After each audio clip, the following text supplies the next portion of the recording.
Merci beaucoup. Monsieur Amédée Marabou, c'est ça? Oui. Alors, première question, les résolutions d'ordre scientifique. D'abord, pour vous apaiser, nous avions toute une cellule de scientifiques qui ont travaillé avec nous. Encore une fois, comme vous savez, dans notre pays, il y a des approximations en matière de chiffres. Même ce que vous appelez la scientifique, ça peut être des sujets à discussion. Parce que les bases de départ en matière de chiffres posent problème. Mais au-delà, nous connaissons les problématiques.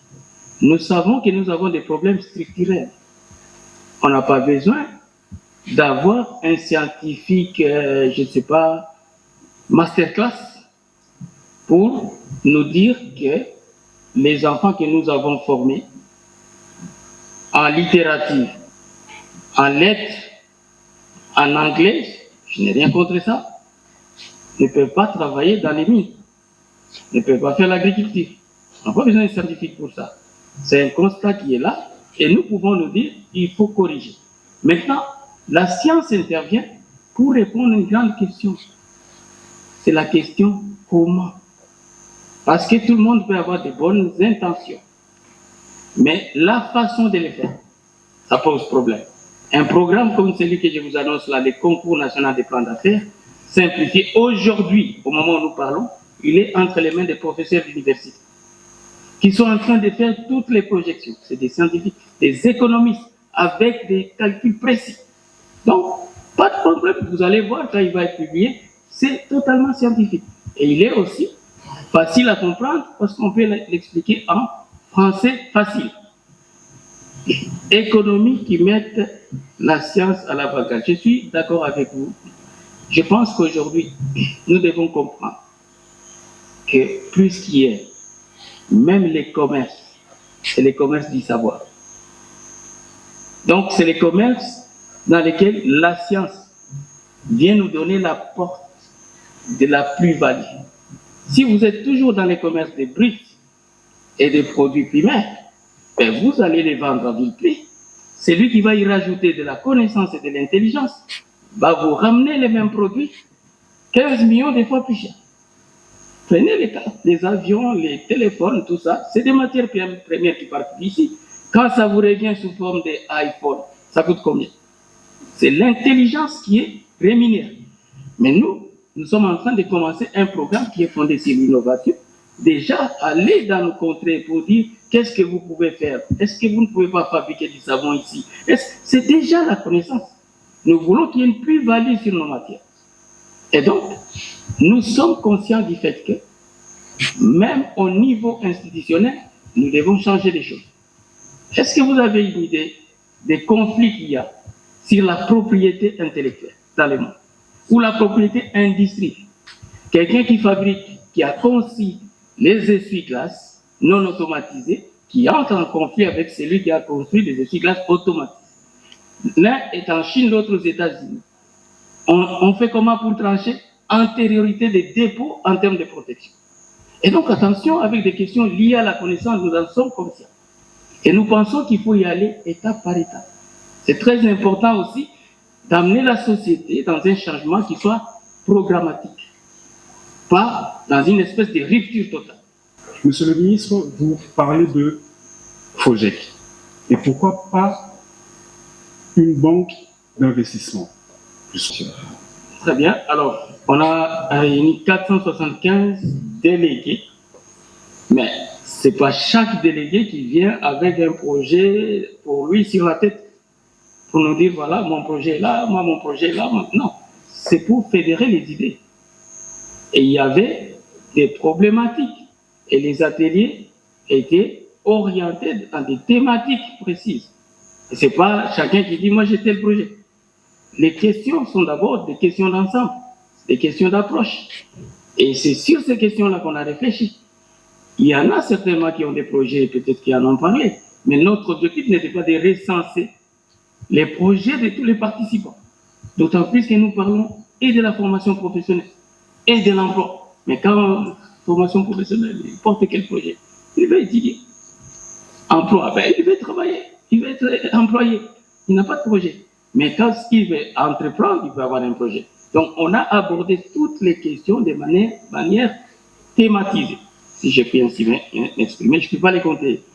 Mais les grands projets, les différents grands projets qui font partie du programme présidentiel, ils sont évalués en termes de coûts et il y a une loi de financement de ces projets qui est en route. Donc, c'est des financements qui vont allier et les gouvernements, qui vont aligner les gouvernements, les trésors publics. Nous allons avoir aussi une coalition multibailleur et nous aurons d'autres pistes de financement. Ne m'amenez pas trop sur ça. Alors, pourquoi les projets, pourquoi pas une banque d'investissement? Vous savez, une banque, par principe, c'est une initiative privée. Par principe. L'État peut aussi exceptionnellement initier. Mais la banque de l'État, c'est la banque centrale. Mais une banque commerciale, qui soit d'investissement, en principe, elle est comme ça. Donc il faut déjà qu'il y ait des conditions qui permettent à ce que même les privés eux-mêmes ils initient une banque pareille. Maintenant, si c'est l'État qui peut le faire, j'imagine que les côtés secteur banque a quand même un responsable gouvernement qui pourrait peut-être être en train de travailler sur ça. Mais ce qui est important à savoir, pourquoi les projets? Parce que nous avons voulu résoudre d'abord le problème de garantie d'accès. Et une banque d'investissement, je suppose qu'elle va être là pour financer les investissements. Même s'il faut financer les investissements, mon frère, ça reste une banque qui a des ratios et qui a des règles prudentielles, qui va se ménager, qui va dire pour que je mette ça, il faut que j'ai la garantie que ça va revenir. Donc le problème de garantie d'accès au financement restera. Les gens ont cru qu'avec FPI, ça va être le contraire. FPI demande aussi des garanties. Peut-être au niveau des taux d'intérêt, c'est différent, mais toute banque, même la Banque mondiale, demande des garanties. C'est pour ça que vous avez des conditionnalités de mise en œuvre, des règles, de ceci. C'est des garanties, ça reste des banques. Est-ce qu'on est d'accord? Alors maintenant, loi qui gère les contenus des entrepreneurs, j'ai compris que c'est la loi qui régit l'activité de l'entrepreneur. C'est ça.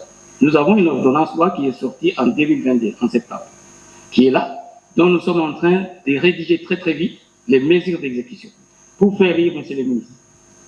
Alors, cette loi-là, elle porte sur l'entrepreneuriat et sur les startups en termes de promotion. Alors, j'ai rencontré des jeunes qui m'ont dit qu'ils avaient des startups. J'ai dit, vous avez des startups?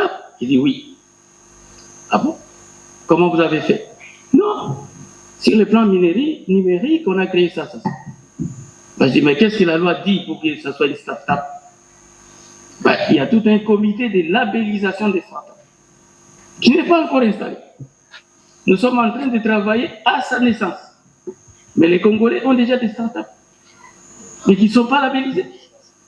Or, si elles sont labellisées, mais les avantages fiscaux en termes d'allègement, les avantages du côté administratif sont énormes.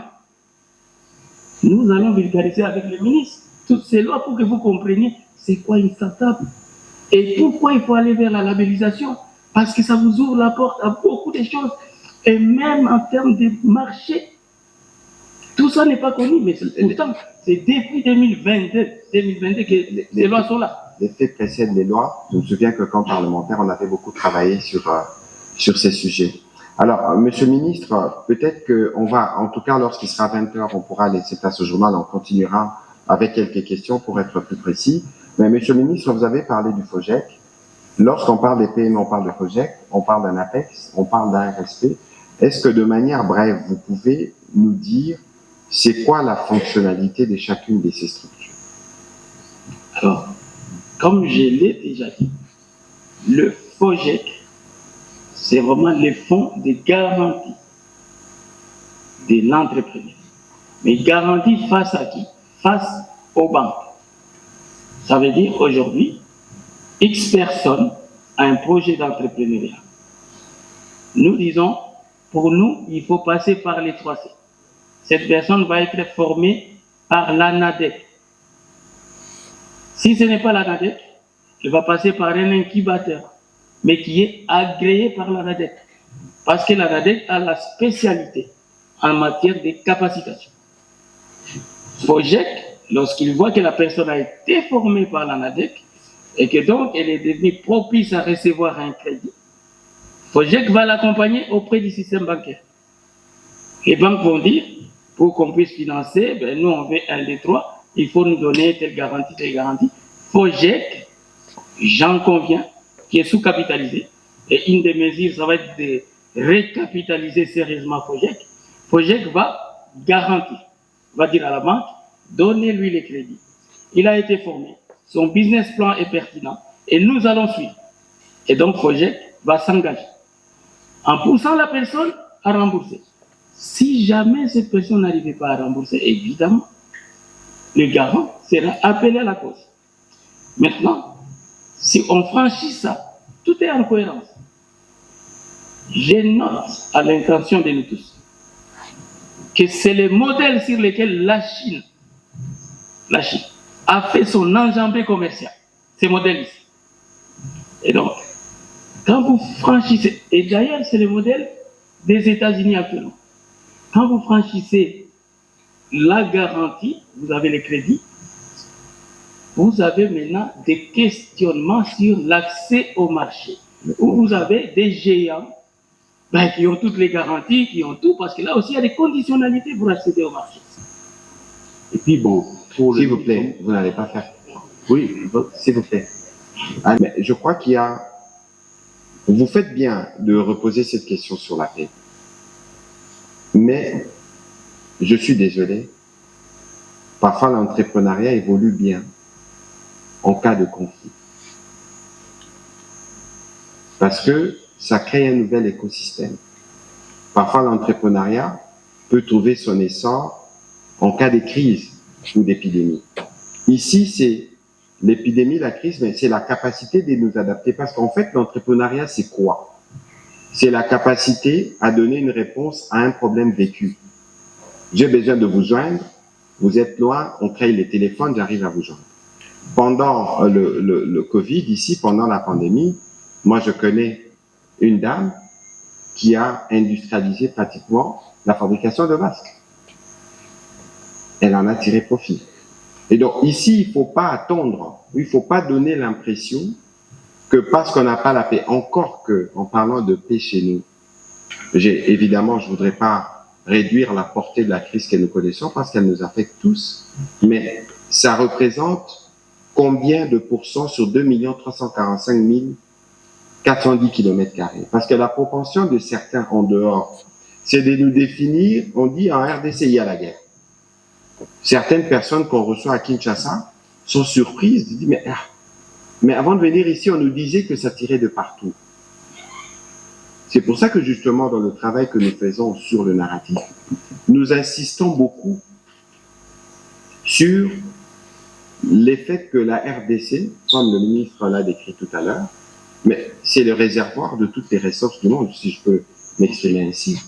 Et les Congolais doivent être le premier à développer une intelligence qui leur permette de tirer profit de ce qu'ils ont. Et donc, ce n'est pas le fait que nous ayons cette crise que nous avons dans l'Est qu'on va s'y refuser ou on va se dire ce n'est pas le milieu qu'il faut pour aller investir. Je vous ai donné un exemple d'un investissement en temps de crise, en temps de Covid. On ne sortait pas de la maison, mais on savait où nous procurer les masques. Et donc ici, c'est justement faire cet appel à l'intelligence, comme le président de la République le disait tout à l'heure, des Congolais, cette capacité à observer. Regardez comment Facebook a été créé, regardez comment Uber a été créé, regardez comment i5 a été créé, pour ceux qui de ma génération se souviennent encore, mais c'est des jeunes étudiants sur les sites universitaires. Et donc il faut qu'on essaye simplement de pousser plus loin nos réflexions dans la compréhension de nos problématiques et d'être en mesure de proposer des solutions. Ici, il y a un accompagnement. On parlait tout à l'heure de capacitation, d'accès au crédit, d'accès au marché. Mais le point des départs, avant même d'arriver à tout ça, c'est d'avoir une idée, d'avoir une initiative. Et puis plus tard, le ministre a parlé des incubateurs. Donc les incubateurs servent à quoi? Aujourd'hui, on a remarqué, parce que moi-même, j'étais un peu, comme député, je suivais un peu les questions d'entrepreneuriat, mais on n'a peut-être pas toujours la culture de partager les risques. Le projet qui avait gagné les concours de start-up qu'on a organisé en 2013, c'était des jeunes, un groupe de jeunes, mais ils avaient un financement de 20 000 $, mais ils n'y ont jamais eu accès parce qu'ils ne se sont pas entendus. Ils disent non, moi je dois avoir 40%, c'était mon idée. Mais dans ce que le ministre a dit, dans la capacitation, c'est aussi cette capacité qu'on vous donne de travailler en groupe, de prendre les risques ensemble. Vous vous dites, nous sommes tous des professionnels des médias, pourquoi on ne créerait pas une plateforme qui nous permettrait, par exemple, de communiquer 24 heures sur 24.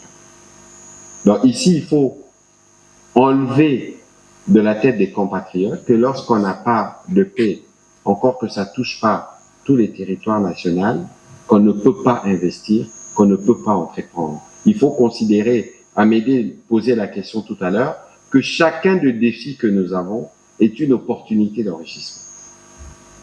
Voilà, Monsieur le ministre. Bien sûr. Chaque défi, c'est une opportunité d'enrichissement et d'avancée. Monsieur le ministre, pour vous relayer, le cours d'entrepreneuriat qui va être instauré, je pense que depuis 2021, on travaillait déjà sur ce programme-là d'insertion des cours d'entrepreneuriat. Et aujourd'hui, je pense qu'il ne reste plus quelques fenêtres pour que ce soit effectif. Pour moi, c'est vraiment parmi les mesures qui sont là, à court moyen terme, ça doit se faire. D'ailleurs, sur les tableaux, si je ne m'abuse, c'est à court moyen terme. Donc, ce n'est pas pour longtemps. Champion politique, entrepreneur, comment ça va se passer, le pays est vaste et tout ça. Est-ce que nous sommes plus vastes que la Chine? Je vous ai dit tout à l'heure que c'est un programme qui a révolutionné la Chine. Est-ce qu'on est plus vaste que la Chine? Je ne sais pas. Et maintenant, est-ce qu'on est plus vaste que les États-Unis? Vous allez dire qu'il y a les infrastructures là. Mais nous allons nous adapter. Et voici un des éléments, parce que vous êtes très pressé de connaître le contenu de ces programmes. Nous reviendrons avec ces programmes dans son contenu. Mais voici un des éléments. Aujourd'hui, si on veut lancer ces concours, on sera obligé de commencer par des zones géographiques qu'on peut considérer comme pilotes. Mais je vous informe que ce n'est pas un concept qui vient de nulle part. Nous avons eu en 2019 un programme qu'on appelle ADMPM. Vous l'avez peut-être entendu parler de ça. Programme d'appui au développement des petites et moyennes entreprises. 100 millions de dollars financés par la Banque mondiale. Il concernait 4 villes. Kinshasa, Matadi, Goma, Lubumbashi. Ça a été fait au même moment, les 4 villes. Et il était fondé sur un concept, en partie, qu'on appelle COPA, Concours des plans d'affaires.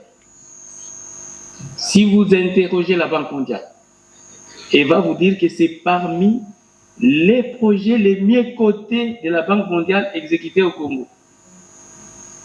Ils me l'ont dit il y a une semaine. C'est pour ça que les PADMPM a donné lieu à un autre projet qui est en cours maintenant, le projet Transform, qui s'occupe de l'autonomisation des femmes. 300 millions de dollars. Lui aussi, en partie, il a ce concours qu'on appelle COPA, Concours des plans d'affaires. Maintenant, des journalistes comme vous et d'autres personnes nous ont interpellés le président. COPA, Transform, c'est 13 localités. PADMPM, c'était 4 villes. Le pays a 145 territoires, 32 villes. Quand est-ce que vous allez arriver avec ces projets dans les autres territoires? D'où la naissance de COPA, on met CONA, pour dire ça devient national, passe, plan d'affaires, mais pour que ça ne soit pas savant, simplifié. Vous avez compris? Il a des ancêtres, ce projet-là. Il a des ancêtres. Il n'a pas d'imprimé, il a transformé.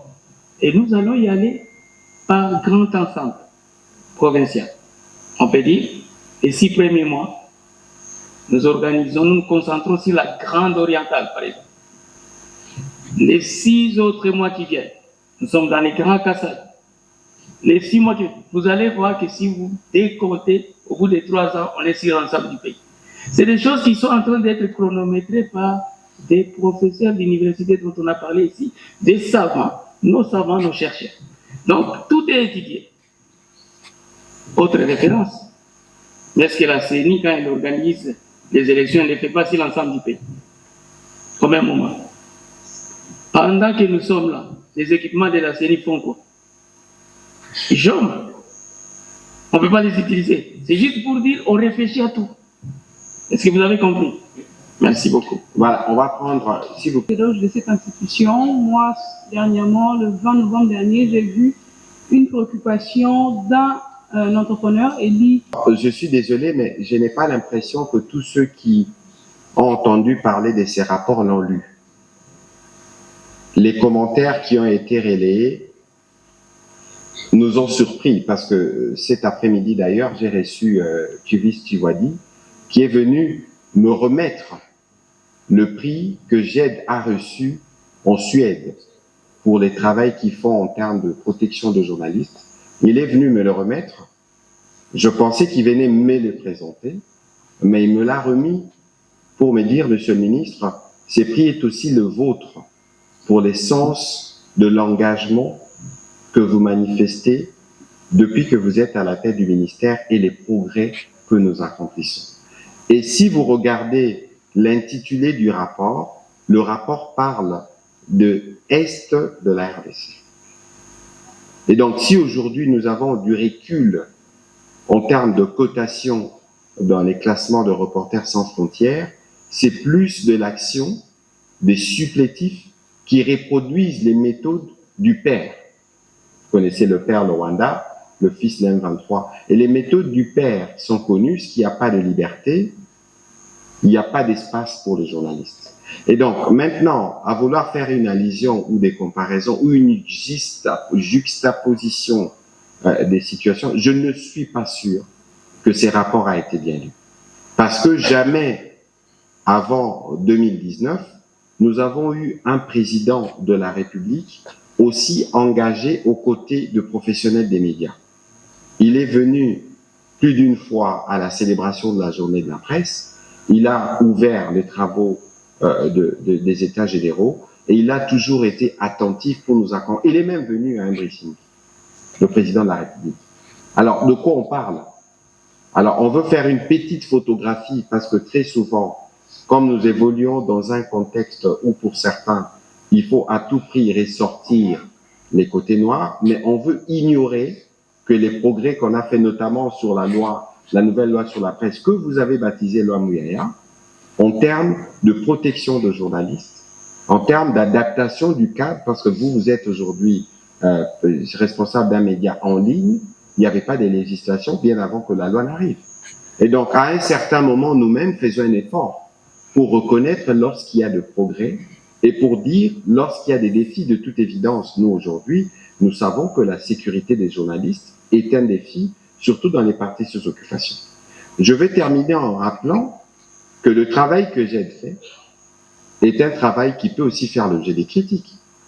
J'ai vu on nous a critiqué sur, par exemple, la sanction qu'on a infligée à Al Jazeera.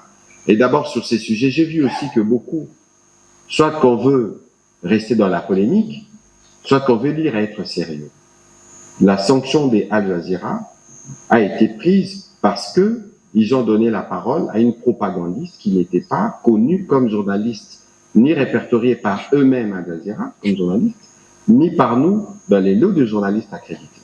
Et on a pris une sanction qui durait un temps précis. Et Al Jazeera, j'ai reçu les responsables d'Al Jazeera en tournée en marge de la visite de l'émir. Ils nous ont écrit une lettre. Je voudrais pas donner les contenus ici, mais je crois que le message que nous avions passé était bien compris. Nous l'avons partagé avec eux. Et donc aujourd'hui, les journalistes, en termes d'accès à l'information, regardez l'exercice que nous faisons presque régulièrement. Et demain, nous aurons le ministre Ademi dans le même esprit. Et donc, s'il y a des progrès, sachant reconnaître qu'il y a des progrès, S'il y a des défis, sachons aussi le reconnaître parce que nous sommes engagés à faire avancer cet agenda. Et donc ça, c'est le commentaire que je me permets. Les prix que GED nous a donnés aujourd'hui reflètent la nature de la collaboration et qu'il ne faut pas laisser d'espace à ceux qui veulent voir du noir, là où nous avons énormément de progrès et c'est noté à travers le monde parce que notre classement a été sensiblement amélioré du fait de progrès que nous avons fait. Voilà. Monsieur le ministre, désolé. Ok, vous avez anticipé un peu la réponse. Madame, une petite correction. Le FOGEC n'a pas pour vocation de financer. Pas de financement du FOGEC. Va garantir l'accès au financement à travers les mécanismes classiques. Et donc, si certainement, s'il y a eu des soucis pour un cas ou deux cas, tout ça, il faut voir avec FOGEC, peut-être qu'il y a des éléments qui n'étaient pas pertinents dans les projets. Mais je ne crois pas que si tout était bon, on ait refusé les financements. Parce que le FOGEC, lui, va garantir à partir du moment où les paramètres sont maîtrisés et que les banques qui vont financer acceptent. Pourquoi FOGEC refuserait? Et donc, je ne crois pas que ce soit ça le problème. Alors, cette promesse de financement jusqu'à 5 millions, tout cela, c'est à voir avec FOGEC s'ils ont ces programmes-là. Mais moi, je vous dis que déjà, on a un souci avec FOGEC, il n'a pas été correctement capitalisé. Je suis sincère avec l'opinion. Et donc, nous allons faire en sorte que FOGEC soit réellement et sérieusement capitalisé. Parce qu'on ne va pas les garantir si on n'a pas nous-mêmes les fonds nécessaires pour garantir. Et donc, il faut impérativement qu'on puisse améliorer la capitalisation des FOGEC et faire en sorte que, avec l'avènement de cette autoroute entrepreneuriale que nous voulons lancer, le FOGEC soit capable aussi d'accompagner, de s'insérer dans cette initiative comme une opportunité pour FOGEC lui-même, mais en même temps de porter les autres. L'exercice qu'on a connu, comment comptez-vous mesurer l'impact de la matérialisation de ces engagements à moyen et long terme et comment sociaux?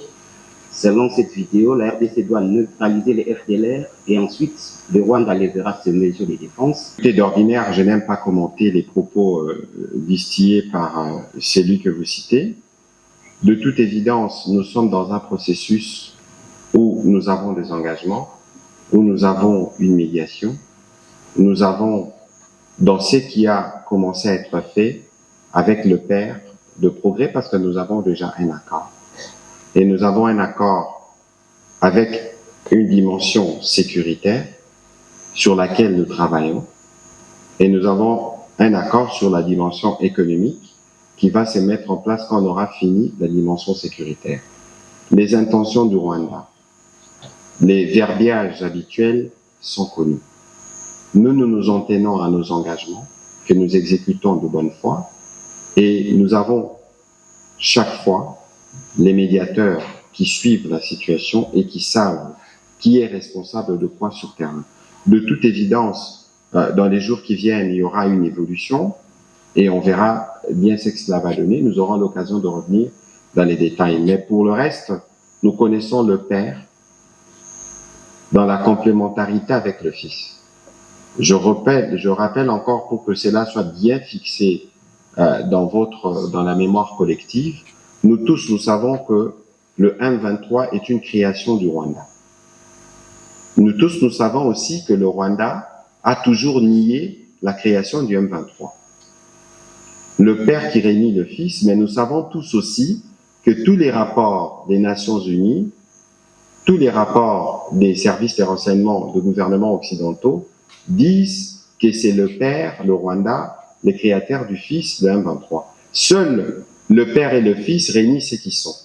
Mais le monde entier sait ce qu'ils sont et nous connaissons la complémentarité des rôles en termes de commission de crimes, en termes de perpétuation de massacres, en termes de poursuite des pillages. Pour terminer sur cette question, avant les fils actuels, il y avait d'autres fils avant. Parce que lorsque nous disons que la vocation du Fils, c'est de disparaître après ces processus dans la forme actuelle, les gens réagissent, mais c'est la stricte vérité. Dites-moi où se trouvent les RCD, qui étaient davantage d'ailleurs plus puissants que le Fils actuel, qui a d'ailleurs occupé plus d'espace. à l'époque. L'essor de ceux qui ont été utilisés comme ceux qui sont utilisés aujourd'hui est connu. Et c'est cette même histoire qui va se répéter. Et donc, voyez un peu l'avenir qui attend les uns les autres. Je crois que je ne pourrai pas m'étendre dessus à ces sujets parce que nous aurons l'occasion de revenir dans les jours qui viennent avec les évolutions que nous avons. Voilà. Merci. Pour voir la pomme de l'île, Moto n'a pas pu voir. Et il lui a dit non, c'est pas Guérigué, mais c'est à Boum. La dame est allée même à Boum. Donc ça veut dire que Eli, comme certains d'autres, étaient dans une situation où leur société n'existait plus, où leur business était en baisse. Et c'est les autres qu'on a accompagnés, pas eux, on les a écartés. Mais on a fait tout ça dans toute transparence. On leur a fait des courriers, on a des courriers de chacun, on a expliqué, on a justifié et ils ont eu des accusés de réception. On a publié un communiqué la semaine dernière là-dessus. Je suis étonné si vous n'avez pas vu ça. Mais vous allez sur notre site, sur le compte Twitter, on a un communiqué officiel qu'on a publié là-dessus. On a des explications sur toute cette situation. Donc il n'y a rien de caché. Et moi je suis même content quand je vous entends poser la question que personne ne dit on m'a écarté parce que je m'avais demandé quand je n'avais pas donné. On m'a écarté parce que je ne suis pas de sa province. On m'a écarté. Et ça c'est un plaisir de n'entendre pas ça. Parce que chez Fougel ça n'existe pas. On a fait tout ça dans toute transparence, il y a des courriers qu'on leur envoie. Mais en même temps, ce sont mes petits frères, je peux dire. Et je comprends leur frustration, je comprends leur colère, je comprends tout ça. D'ailleurs, je prévois de les rencontrer et de discuter avec eux, de leur dire refaites vos dossiers. Si vous êtes encore entrepreneur et que vous business continue, refaites vos dossiers, transmettez vos dossiers. On va les traiter en toute transparence et bien. Parce que je ne veux pas dire qu'ils m'attaquent, je ferme la porte, c'est la guerre. Non, c'est mon petit frère. Je n'ai pas le temps de faire la guerre avec les jeunes frères et surtout mon métier, mon boulot à moi. Ma mission à moi, c'est de les accompagner. Donc, on est prêt à ce qu'ils fassent leur dossier et qu'on les accompagne encore. Mais je le recevrai la semaine prochaine.